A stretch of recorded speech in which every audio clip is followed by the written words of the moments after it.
Well, we are seeing losses across North American markets this afternoon, with the TSX leading the way lower. For more on what she's watching, let's bring in Diana Avigdor, portfolio manager and head of trading at Barometer Capital Management. Diana, thanks so much for joining us this afternoon. My pleasure. Happy New Year. Happy New Year to you as well. It seems like an interesting way to start the year here when you think about how things ended with the enthusiasm looking ahead to interest rate cuts in 2024. But that really seems to be getting dialed back, and in particular this week. How are you interpreting the expectations out there now? Expectations are on the platform of when and how much. There's a big debate about what the growth is going to be in inflation and how much rate cuts you're going to see in 2024. The market at the end of last year has priced in an almost 80% chance of a 25 beep cut from the U.S. Federal Reserve in March. That is being dialed down right now as economic data, for good reason, for high-class reason. Economic data has been coming in better than expected. And economic data has been coming in better than expected in both countries, Canada and the U.S., with CPI yesterday at 3.4, but housing numbers were okay, and unemployment situation in both countries is still quite nice.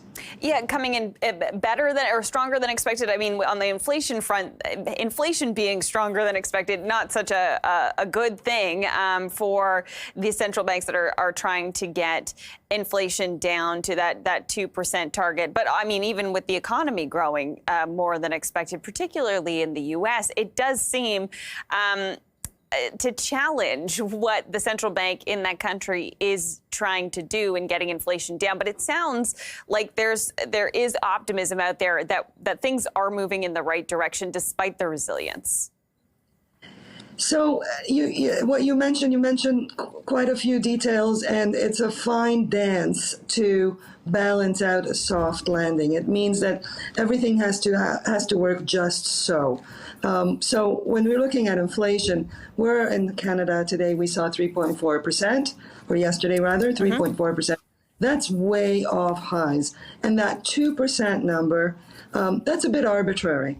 Why 2%? There isn't a magic to that 2% number. It could be 3%. It's going in the right direction. From my perspective, the one metric that we should be watching very closely, and almost the only thing that matters here, is the employment number. Because as long as people are working, they can pay off that mortgage and mortgage wall that everybody's talking about, which, by the way, is not as high as you would have expected. When you're looking at equity markets, Diana, sorry about that. When you're looking at equity markets this year so far, it has been kind of a couple of weeks of trading not really getting anywhere. We're seeing U.S. and Canadian markets down slightly so far to start the year. When you focus in on the TSX in particular, do you see opportunity right now, seeing as the TSX has also lagged the U.S. markets last year, and then a little bit more negativity at this point? Do you see opportunity right now, or would you be sort of waiting out this period of uncertainty or caution? So you're going to have to be very surgical with what you're doing in Canada. I think Canada in general, from an economic perspective, is going to shadow what happens in the U.S. But in terms of investing, we are positive on the financials here. We do think that rates have peaked for at least this cycle, so we may not cut as much or more, but it'll be back and forth, but I don't think that 2024 will see rate hikes. And so to that end, we like the financials. In terms of buying here or not, Canada and the Canadian stock market is highly dependent on the commodity cycle and commodity demand. And what's happening in China is not producing the kind of return that you want to see from the commodity sector. We have two wars going on, a bunch of flare-ups geopolitically, Red Sea and Iran, and the news that we've seen today with Iran and Pakistan and Iraq. So there's geopolitical risk everywhere, and oil is not reacting accordingly. That just points to the fact that the supply side means there is enough supply, and demand out of China is just not there enough. And so it'll put a little bit of a a damper on the Canadian market if the commodities are not working. So your question was, would you buy here? Yes, on the financials, and would watch on the more macro side, would watch what happens with China and take my price action from there. What are your thoughts on gold right now? Because we've been watching some of these gold stocks in Canada in recent days. Barrick Gold fell almost 9% yesterday after it reported gold sales volume for the most recent quarter that missed estimates. We're seeing it under some pressure again today. But when you're thinking just bigger picture about gold, Diana, what are you thinking?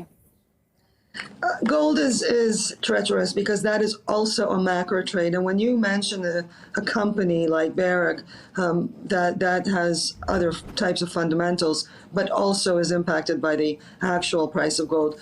Gold, unfortunately, gold has not been performing well. It lurches up and then it lurches down. Technicians will tell you that it is building a base and that it will eventually go up no matter what. But gold does best when there's a crisis out there. And fortunately, we don't have we have geopolitical problems elsewhere, but here in North America and Europe as a whole, we don't have any crisis situation, a financial crisis rather. And so there's two wars going on, and until such time that they really impact trade routes, such as in the Red Sea, gold will just keep on building that base. We do have a gold stock as a diversifier in the portfolio, and it's Agnico Eagle.